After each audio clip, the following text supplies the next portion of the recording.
All right, hello everybody. Welcome to another math teaching video, Mr. Scriano. In today's video, we will be talking about summation notation as it relates to Riemann sums, and then moving towards infinite summations. So let's get started. Summation notation.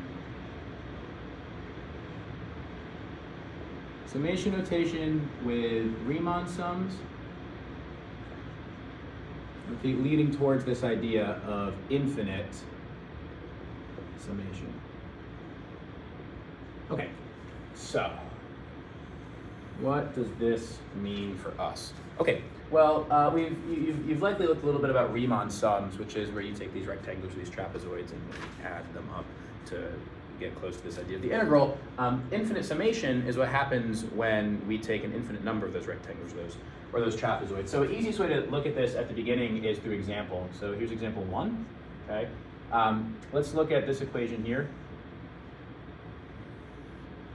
We'll call this equation, we'll start at 4. Okay, it's just going to be upward sloping. We're going to say this is f of x equals 1/2 x squared plus 4. Okay, and we're going to be looking at this equation from 3 to 11. Okay, and let's use, for our Riemann sum, let's use 4 rectangles. Okay, that's a lie. We're going to use, that is actually not a lie. We're going to use 4 rectangles. So the first one's going to be 5, 7, 9, and then 11. So it's going to be here, here, here, and here. For right now, we're doing a right Riemann sum notation. Okay, so do a right Riemann sum with 4 subintervals. Okay, your interval's 3 to 7, so we have 4 subintervals: 3 to 5, 5 to 7, 7 to 9, and 11. Okay, so when we look at these, this is very notationally driven and very repetitious when you look at a lot of these examples together. So let's look at how we have the summation. What we look at is, this is our symbol saying we're summing something up. So we're saying the summation of this whole thing. So this is the symbol that denotes that we are summing. I equals 1. So how many rectangles we have? We have 1, 2, 3, 4. And we're going to be working through each of these 4 rectangles, starting with rectangle number 1. So this is our counter. Okay. And then up here we have our number of rectangles, and this is going to be 4 rectangles. So we'll just work through this with me, and we're gonna this will make more sense as the video progresses. And what we have is, for each rectangle has a width and a height. Okay. So it's going to be the height of each rectangle times the width. Okay, now, the width of the rectangle, okay, is hopefully fairly straightforward. The width of each rectangle is 2. Well, how do we know it's 2? Well, it's your total, the length you're integrating, so it's 11 minus 3, okay, divided by the number of subintervals, 4. Okay, and it's always going to be this, okay, it's always going to be this. It's always going to be the width, basically your right most point minus your left most point divided by your number of rectangles. Okay, and it's going to be this basically every time. Okay, so that's really important to us. Okay, so that's your width. Okay, this is 8 divided by 4, so this is 2. All right, and then your height. Well, your height comes from f of x. And what's the height of the first rectangle? Well, the first rectangle's height is f of 5. The second rectangle's height is f of 7, however far up this goes, f of 7. The third rectangle's height is f of 9. And the fourth rectangle's height is f of 11. Okay, and so we run into this kind of dilemma here, where our counter goes from 1, 2, 3, 4, and we want our input to be 5, 7, 9, 11. So what we need is, we want 1, 2, I'll write it this way actually. What we want is, we want our counter of 1, 2, 3, 4 to yield. So the first, second, third, fourth rectangle, if we label this rectangle number 1, 2, 3, and 4, it could be I equals on all of these if you want. I equals rectangle number 1, number 2, number 3, number 4. We're summing up 4 rectangles. 1 needs to actually go to 5, 2 needs to go to 7, 3 needs to map to 9, and 4 needs to map to 11. right? So the first rectangle, this input must be 5. The second rectangle, this input must be 7. When I equals 3, the third rectangle, this input must be 9. When I equals 4, the fourth rectangle, this input must be 11. And there actually is a relationship that would tell us how to move from 1 to 5, 2 to 7, 3 to 9, and 4 to 11. And it's 2i plus 1. And you can see that that works. The first rectangle, rectangle number 1, right, should have an input of 5. So it should be f of 5. Well, what's 2 times 1? Hold on. It's plus 3. Sorry. 2i plus 3. That would make more sense. Okay, 2i plus 3. So it's 2 times 1 plus 3, which is 5. Here, the second rectangle, you want your input to be 7. Okay, so it's 2 times 2 plus 3, which is 7. The third rectangle, 2 times 3 plus 3 is 9. The fourth rectangle, 4 times 2 plus 3 is 11. And we want rectangle 1 to be mapped to f of 5, rectangle 2 to be mapped to f of 7, rectangle 3 to be mapped to f of 9, and rectangle 4 to be mapped to f of 11. Okay, so this is what we end up writing here. And so I lost my place a little bit here. Okay, good. I'll put it here. Okay. So what we end up with is the summation from I equals 1 to 4 of the height. Well, the height is always going to be f of whatever our input is. It's f of 5, it's f of 7, it's f of 9, it's f of 11. But I can't really put f of x in here because my counter is I. So I have to put something in here related to i's. Well, I have a way to get I is 1, 2, 3, 4 to be x is 5, 7, 9, 11. It's this, right? It's 2i plus 3. Okay, so 2i plus 3. For the first rectangle, I'd look at f of 2 times 1 plus 3, f of 5. For the second rectangle, here, I'd look at f of 7, right? 2 times 2, second rectangle, plus 3 is 7. For the third rectangle, I'd look at 2 times 3, rectangle 3, plus 3 is 9, so I'd look at f of 9. For the fourth rectangle, I'd look at 2 times 4, which is 8, plus 3, 11, so f of 11. Okay, so this is my height still. This is still my height, and I'm still multiplying it by the width, which is just 2. Okay, I'll write this up here. Okay, this is the height of each rectangle. This is the width. Okay, and so now the kind of final step is to actually plug 2i plus 3 into f of x. Okay, because f of x is the height of each rectangle. The height of the rectangles follows. The height of the rectangles follow f of x. Okay, so you have summation from I equals 1 to 4 of 1/2 times 2i plus 3 squared plus 4.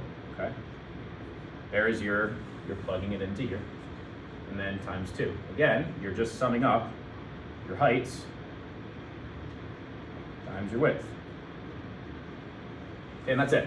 And that is the answer that we want. And if we actually were to plug I equals 1, I equals 2, I equals 3, I equals 4 in, we would actually get the heights of each of these rectangles here, okay, the proper heights, and then times the width of each one. So that would give us, adding those up, summation would give us this Riemann sum approximation. Okay, let's look at another example here. Let's look at example 2. I think once you get through example 2, hopefully the pattern recognition sticks out. Something I will notate before I get into example 2, actually, is what we need to really determine what's going on in these. I'll write it up here, okay? The box here. Okay, so what do we need? Seems like we need some information. We need the width, we need the height, something about I. In order to move from an equation to kind of a summation, we need 5 things, okay? And we have a nice little acronym for them. We need the width, okay? We need the leftmost point, okay? In this case, the leftmost point is 3, okay? We need the number of rectangles.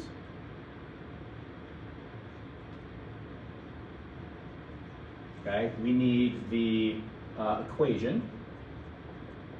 Okay, and then we need the what side we're talking about. Are we talking about a left Riemann sum? Are we talking about a right Riemann sum? We'll get into this idea in a little bit. Let's just look at this first example. What's the width of each rectangle? Well, the width of each rectangle is 11 minus 3, is 11 minus 3 over 4. Okay, so that's just 2. That's the width of the rectangle. Okay, the leftmost point is 3. You can see it over here. It's the leftmost point. That's 3.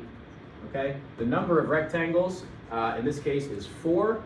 Okay, the equation is f of x equals 1/2 x squared plus 4, okay? And the side, if we're looking at the left or the right, we're looking at the right side, okay? So from this, we can build our summation, okay? We can build our summation just by looking at this, because every time the summation is a summation from I equals 1 to n, your number of rectangles, of f of,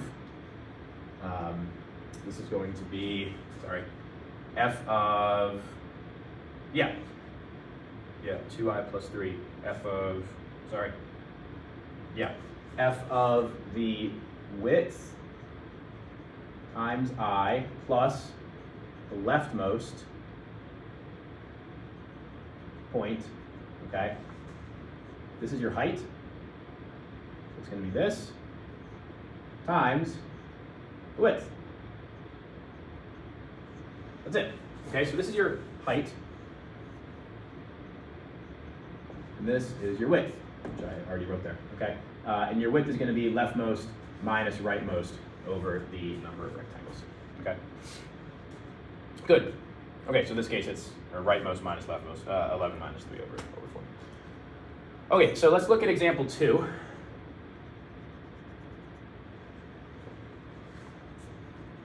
Okay, and I want you to understand not just how to plug this into a formula, I also want you to understand kind of how we walk through this progression to get to here. Like it starts off with summing up 4 rectangles with a height and a width, okay? And then you find a way to input the heights in terms of I, and then you find the width using the leftmost, rightmost point, number of subintervals, number of rectangles.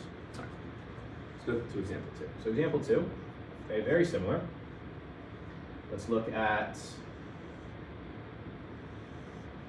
the, let's go square root of x plus 1, f of x equals the square root of x plus 1, okay? So it's a square root function with up 1, and we're going to go from 2 to 4, and we'll be using 6 subintervals, okay?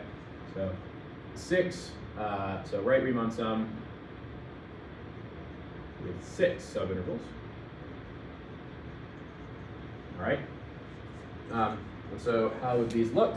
Well, we'd have this here,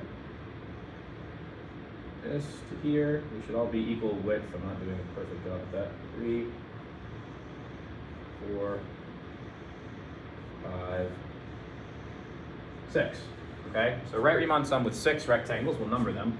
1, 2, 3, 4, 5, 6. Okay, and what we want to do is sum up.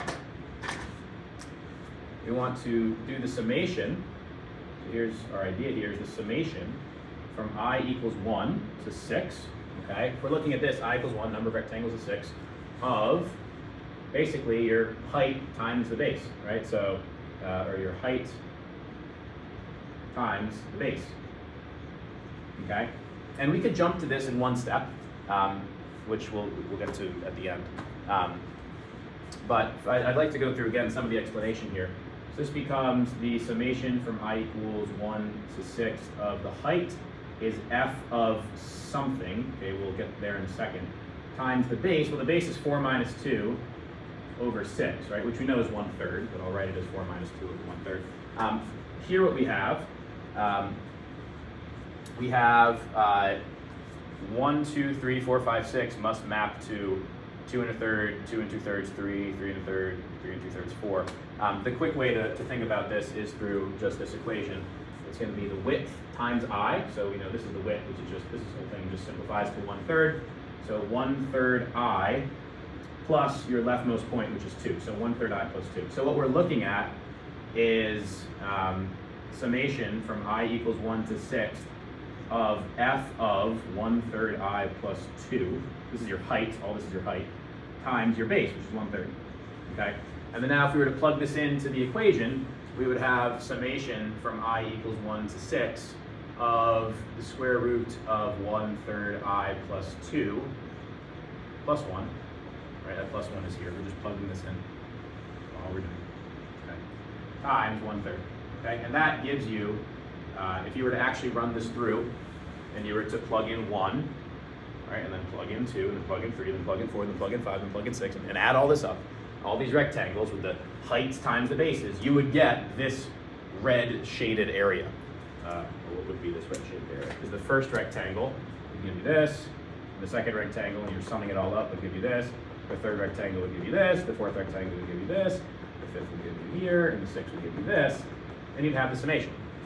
Okay, now, a caveat to this is what to do with right Riemann sums versus left Riemann sums. So we've talked only about right Riemann sums so far. So let's take this example, okay.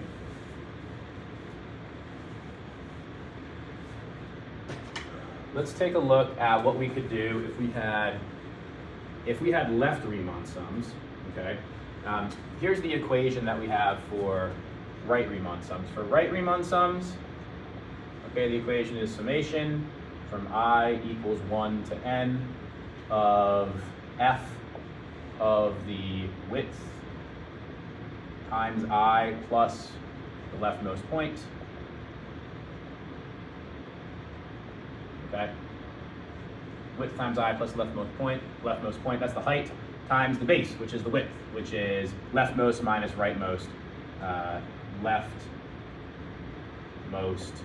minus rightmost divided by number of rectangles. Okay, which is n, we call this n. So here, we'll write this up. This is n is the number of rectangles. Okay, now the interesting thing about a left Riemann sum versus a right Riemann sum, and I'll just draw a quick example here. We don't have to get too detailed into this. Let's say I just have this curve, and I do 3 subintervals. Now I'm going to use 4 subintervals. Use 4 subintervals, 1, 2, 3, 4. Okay, for this curve, 1,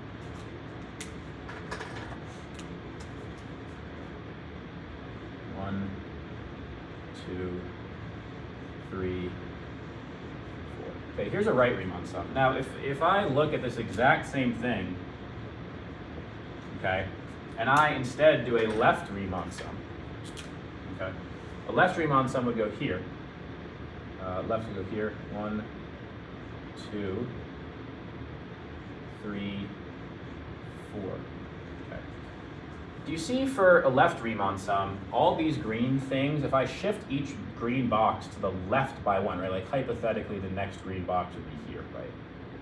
If I shift the green boxes to the left by 1, I get the red boxes, okay? So the math in terms of the height and the base is all the same. The only difference is kind of which rectangle you start on. A left Riemann sum starts you want to have it pulled back. You want to actually pull it back to the right. So what you're using the leftmost point, right? A left Riemann sum uses the leftmost point, so you want to subtract 1 from here. Okay, so a left Riemann sum, you have a left Riemann sum. You have the summation from I equals 0 to the number of rectangles minus 1. Okay, so what you're doing is you're not starting at your first width. Remember how back here you multiply the width by I? So your left, so for the, actually I'll look at it here. Your right Riemann sum, your starting place is your leftmost point plus moving over a width. So for a right Riemann sum, you go to whatever your starting point is, which in this case is 0, and you move over a little bit. You move over the width. The thing with a left Riemann sum is you don't move over that width. You just start wherever the leftmost point is. Okay, so for your first rectangle, you're starting at the leftmost point plus nothing. So we need I to be 0. Okay, that's where this comes in. So we have for left Riemann sum is a summation from you need I equals 0 because you're not moving to the right at all to start, right? You're starting at the leftmost point to 1 of f of the same thing, width times I plus the leftmost point. Now, you might be asking, why did we do width times I? You just said you don't want it to be I. Well, yes, I don't want this I included in the first left Riemann sum because it's on the extreme left. So what I have to do is I have to make this 0. So I started I equals 0, okay? And if I started I equals 0, I can't go up to 8 because then I start at 0 and I'd actually be counting up 9 of them total. 0, 1, 2, 3, 4, 5, 6, 7, 8, 9. So I have to go number of rectangles minus 1.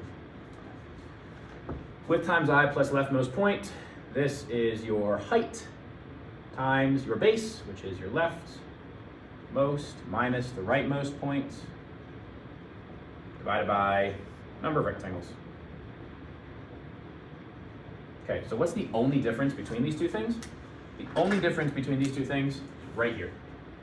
What you look at right there. What your starting I value for a right Riemann sum is 1. Your starting I value for a left Riemann sum is 0. This is the only difference. Okay, now, the last thing in this is infinite Riemann sums, which we'll talk about here. What can we say about, let's say we start with our same 4 right Riemann sums. 1, 2, 3, 4, okay? These are right Riemann sums. Okay, I'm gonna just make a note. In green, here we have the left Riemann sums. Here we only have right Riemann sums. But let's say now, instead of having just 4 rectangles, let's say we have a lot of rectangles. Like, so many rectangles you can't count them. So basically I'll just be taking the width of this marker and be drawing all of these rectangles. Now what we hopefully would see what's happening is you actually, from this, you just get a bunch of rectangles with the width really, really small, even thinner than this marker, right? Hopefully we would see that over time, if I just kept this video rolling, right, we would see that you would actually get the true area under the curve. You just have a bunch of rectangles. So how can we write this as a limit? Well, we could do. We could use this exact same thing, okay? We could do with an infinite, I'll write this down here. For an infinite Riemann sum, here's what we have. We'd have, well, it's the same thing. We just have an infinite number of rectangles. So this number of rectangles, we're actually going to use the right Riemann, we use right Riemann sum notation for this. The number of rectangles, the limit as how many rectangles are there? There are infinity. So we're saying the limit as n approaches infinity, infinite number of rectangles, from 1 to n, but this is now going to be an infinity, of the same thing. F of width times I plus leftmost point. Okay. It doesn't change anything about your rectangles, it just means you have an infinite number of them. Times the leftmost minus the rightmost divided by the number of rectangles.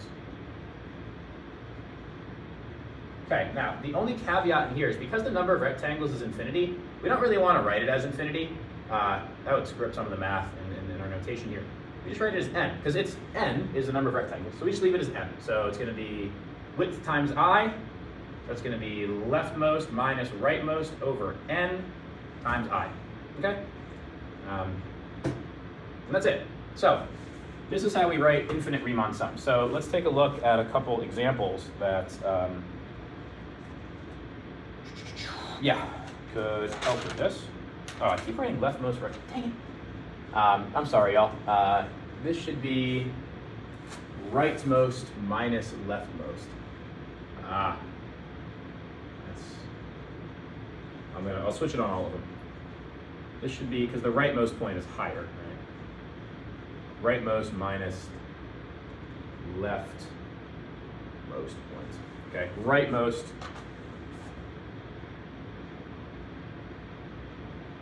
minus leftmost point. Okay.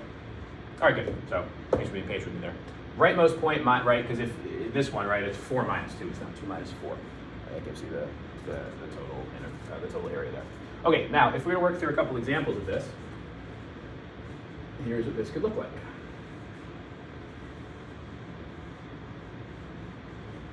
Okay. So we have example 1. Okay. Let's say that you want to take the integral, all right, of the function e to the x times dx, okay, e to the x times dx, simple, from 1 to 4. how could you write this as a summation? Well, let's see if we can just look at this. Here's our infinite Riemann sum. Here's what we would write. Well, this is the limit as n, number of rectangles approaches infinity, okay, of the summation from I equals 1 to n of f, which we'll get into f of this, but f of left point minus rightmost divided by n. Well, 4 minus 1, which is 3, so I'll write it as 4 minus 1. 4 minus 1 over n, that's from here, it's the width of the rectangle, times I, okay, plus the leftmost point, which is 1, okay. So this is your height times your base, which is your rightmost minus your leftmost over n. And if I were to simplify this, it would be the limit as n approaches infinity of the summation from I equals 1 to n of f of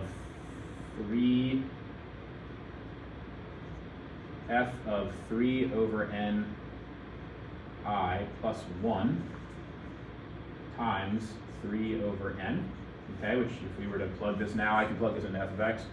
This becomes the limit as n approaches infinity of summation from I equals 1 to n of, well, e to the this thing, so e to the 3 over n I plus 1, okay? That is the height, now times your base, which is 3 over n. Okay, so there you go. This would give you the infinite summation. Okay, now if we work the other way, which we can do the other way, let's do, where is this from? I don't want to erase that. That is important. Okay. Just work that out. Okay. Now if we do example 2, we can go backwards, right? We can see how we go from the integration to the limit. Now we can go the other way. Example 2, we can go from the limit backwards to the integration, okay? So let's look at this. Let's say you're given the limit as n approaches infinity of the summation from I equals 1 to n, and you're asked to rewrite it in the form of an integral. From I equals 1 to n of 4 secant squared of 3, I'm not going to use 3, use 5. Yeah. 5 over n I plus 2 times 5 over n. Okay, so this is the width. Okay, this is the leftmost minus the rightmost point, and this is the starting point. So we know, just from looking at this, our starting point is going to be 2. So it's going to be integral from 2 to something. Well, if it starts at 2, how far out does it go? Well, the width of the total area is 5, so it's going to go from 2 to 7, right? That gives you width 5.